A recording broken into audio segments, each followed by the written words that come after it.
देखिए, जो गंदगी दिल्ली हाई कोर्ट के लिए ठीक नहीं है, क्या वो गंदगी इलाहाबाद हाई कोर्ट के लिए ठीक है? क्या हम डस्टबिन हैं? क्या कूड़ेदान है इलाहाबाद हाई कोर्ट? वो आदमी से आप लड़ रहे हैं, क्या न्याय की संभावना? क्या मन में ये जरा सा शक नहीं आएगा कि अब ये आदमी न्याय नहीं कर सकता? जुडिशरी का पूरा स्वास्थ्य प्रभावित है, कैंसर है वो इस जुडिशियल सिस्टम के। बाबू अब का हुई इलाहाबाद में मुकदमा कैले का हुई, चल कोनो माफिया के यहाँ चल जाए। अगर पब्लिक चली गई ना तो न वकील बचेगा, न जज, न मंदिर, न न्यायालय। हिंदुस्तान फिर से गुलामी का शिकार होगा। क्या वो दिन वापस लाना चाहते हैं? जस्टिस यशवंत वर्मा इन दिनों सुर्खियों में बने हुए हैं। 14 मार्च को उनके दिल्ली वाले आवास से कैश बरामद हुआ है। दरअसल 14 मार्च यानी होली की रात करीब 11:30 बजे उनके घर से दिल्ली फायर सर्विस को फोन आया कि दिल्ली हाई कोर्ट के जज यशवंत वर्मा के घर में मौजूद एक स्टोर रूम में आग लग गई है। हालांकि इस दौरान जस्टिस यशवंत वर्मा घर में मौजूद नहीं थे, लेकिन जब फायर ब्रिगेड के कर्मचारी आग बुझा रहे थे तो उन्हें कमरे में करोड़ों रुपए की नकदी दिखी। उन्होंने इसकी जानकारी उच्च अधिकारियों को दी और इसके बाद सुप्रीम कोर्ट ने उनका ट्रांसफर इलाहाबाद हाई कोर्ट कर दिया। लेकिन इलाहाबाद हाई कोर्ट के तमाम वकील सुप्रीम कोर्ट के इस फैसले से बिल्कुल खुश नहीं है। उन्होंने ऑन कैमरा इस फैसले का विरोध किया और कहा कि इलाहाबाद हाई कोर्ट का क्या कचरे का डब्बा है जो एक भ्रष्टाचार जज को वहां का अपने जज बना दिया है। ने हमारा प्रस्ताव पढ़ लिया है। क्या आप के मन में ये सवाल नहीं आता कि अगर आपका मुकदमा उनकी अदालत में गया, किसी बड़े आदमी से आप लड़ रहे हैं, क्या न्याय की संभावना? क्या मन में ये जरा सा शक नहीं आएगा कि अब ये आदमी न्याय नहीं कर सकता? पब्लिक फेथ अगर है तो न्यायपालिका है, पब्लिक फेथ चली गई, न्यायपालिका चली। जस्टिस यशवंत वर्मा ने पूरे इंटायर जुडिशियल सिस्टम को आज कटघरे में लाके खड़ा कर दिया। पूरा जुडिशियल सिस्टम कटघरे में खड़ा है केवल एक आदमी की हरकत की वजह से। इसलिए जस्टिस वर्मा का इलाहाबाद में आना हम विरोध कर रहे हैं। हम किसी करप्शन के फेवर में नहीं है। करप्शन कोई करे उसके अगेंस्ट में बार एसोसिएशन खड़ी है। अगर वो जज हैं तो हम उनके खिलाफ खड़े हैं। हाई कोर्ट में उनकी कंटिन्यूएंस एज ए जज is injurious to the health of judiciary का पूरा स्वास्थ्य प्रभावित है, कैंसर है वो इस जुडिशियल सिस्टम के। He should be removed.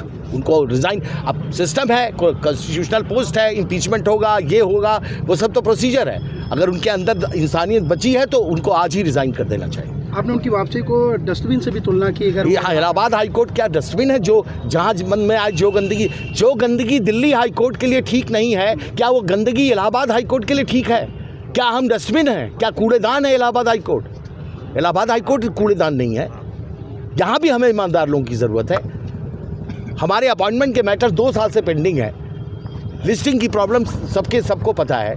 उन पर क्या यहाँ के क्या वकील, क्या ईमानदार वकील इस इलाहाबाद हाई कोर्ट में नहीं है? आप जानते हैं हमारे यहाँ कैसे हमारे यहाँ आज की डेट में जो सिटिंग जजेस हैं उनमें मैं 20 जज का नाम ले सकता हूँ जिस पे आप उंगली का छींटा, justice Bhanot, justice Manju Chauhan, justice Neeraj Tiwari, कोई नाम, कोई छींटा, जस्टिस जे मुनीर, कोई नाम, कोई छींटा लगा सकता है उनके ऊपर? भगवान का रूप हैं वो लोग।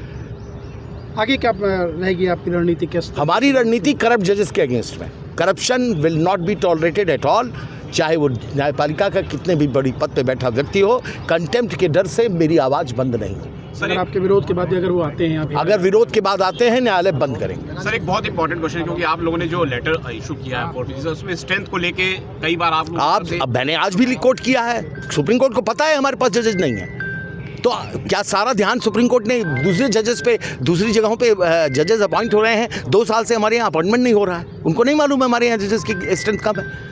लिस्टिंग की प्रॉब्लम जब high court, supreme court note कर रही है कि यहाँ कोलैप्स हो रहा है, लिस्टिंग नहीं प्रॉपर हो पा रही है, जज सुनवाई नहीं हो पा रही है, तो क्या उन्हें ये नहीं मालूम इसके पीछे कारण क्या है? इसके पीछे कारण है 160 की स्ट्रेंथ है। और वो ये स्ट्रेंथ आज की नहीं है, 2007 में सेंक्शन हुई थी। आज तो बहुत और होनी चाहिए थे, लेकिन 160 जजेस में से इस वक्त एट प्रेजेंट इलाहाबाद में 54 जज काम कर रहे हैं, टोटल 84 जज काम कर रहे हैं। और आपको ये भी बता दूं कॉन्स्पिरेसी क्या है। लखनऊ बेंच में जज की संख्या कभी कम नहीं होती, केवल इलाहाबाद हाई कोर्ट में जज की संख्या कम रखी जाती है, जिससे यहाँ बवाल हो, परेशानी हो। मैंने अपने लेटर में लिखा है, क्या ये कॉन्स्पिरेसी नहीं है कि इलाहाबाद हाई कोर्ट को तोड़ के बेंच बना दिया जाए? जजेस आप देंगे नहीं, जजमेंट्स में क्रिटिसाइज करेंगे। यशवंत वर्मा जैसे करप्ट जज को आप वापस इलाहाबाद भेजेंगे? क्या इंटरेस्ट, क्या मतलब है इसका? आप क्लोज डाउन करना चाहते हैं, इलाहाबाद हाई कोर्ट की बेंच बनाना चाहते हैं? यही पर्पज़ है, और क्या पर्पज़ हो सकता है? इतनी बड़ी संख्या में कैश मिला है, लोग कैसे विश्वास अब बनेगा? विश्वास बन ही नहीं सकता। कोई भी एक्सप्लेनेशन पब्लिक में हुए नुकसान की भरपाई अब नहीं कर सकता।